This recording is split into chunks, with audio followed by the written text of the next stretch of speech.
Welcome back to The Blend. You know, you need to be on the lookout for people trying to take advantage of you. It's more prevalent than you may think. But how do you know if you're being scammed? Well, the Panda Guys from Peters & Associates can help you. Attorney Judah Zakalik joins us, as well as the Peters & Associates Panda, who I've seen on billboards across the city, and it's great to finally meet. How are you guys? We're great. Let's talk about scammers that are so prevalent now. It's just that the face that these scammers have changes from time to time. What should we be on the lookout? You want to be lookout for people who are aggressive when they speak to you on the phone, who pressure you a lot to give you money now, or to give them money now.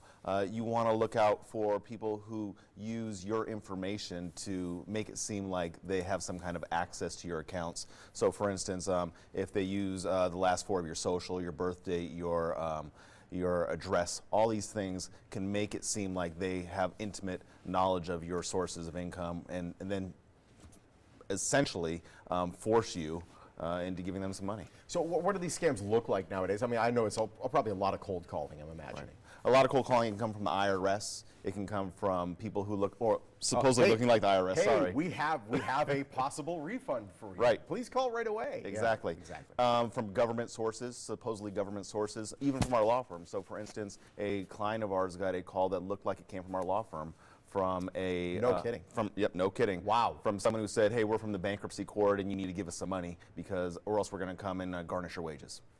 So that was a major problem. So the client ended up calling me back and said, hey, well, we got a call from your law firm saying that we owe the bankruptcy court some money. Can you tell me what this is about? And it didn't come from us at all. There was an app used on the phone where they could spoof the number. A phone number, yeah. Exactly. And this is the problem, is if you want to, like, if you get a call like this and you jot down the phone number, you're jotting down this pretend phone number. It really may not be that person that called you. So what you need to do is you need to verify that number. Okay. So you need to look it up online, maybe go through the white pages, something like that, and call that person or that government agency or that private company back and say, hey, I got a call from you. Is this in fact legitimate? Who should I report these scams to if I feel like I'm getting scammed?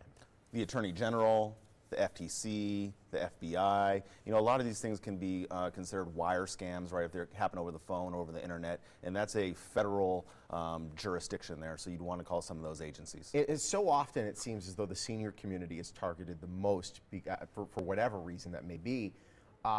What happens if you are scammed? What happens if you do send in money or you do get, you know, caught in this web? Are you able to get that money back? Is there any recourse? So normally not. That's the problem. And the biggest scam I've seen with clients, so every day I meet with many clients, and a lot of them do get scammed.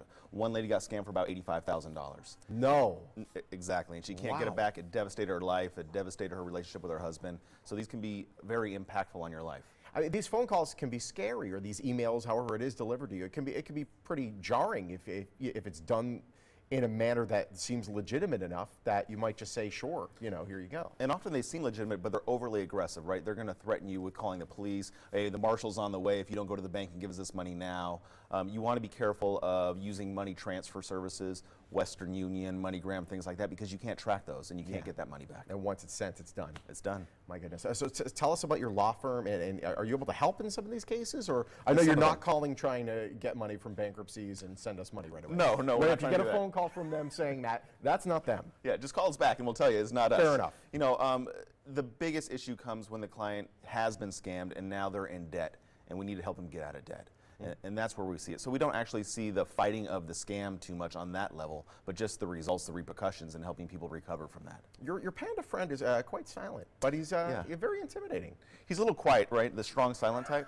Very nice. You showed off the guns there. Right. That was very nice. The face says it all. Absolutely. Yeah. And it's brilliant, by the way. It's Thank brilliant. Where's your office located? It's 4230 South Decatur, so we're just one block south of Flamingo on Decatur.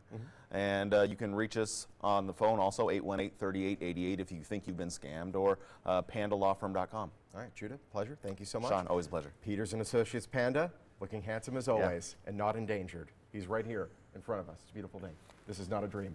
If you think you've been scammed and you want answers, seek action with the attorneys at Peters & Associates. The Panda Guys, they're located on South Decatur at Flamingo, and if you want to learn more, you can just give them a call or visit the website on your screen. You could also find them on Facebook and Twitter.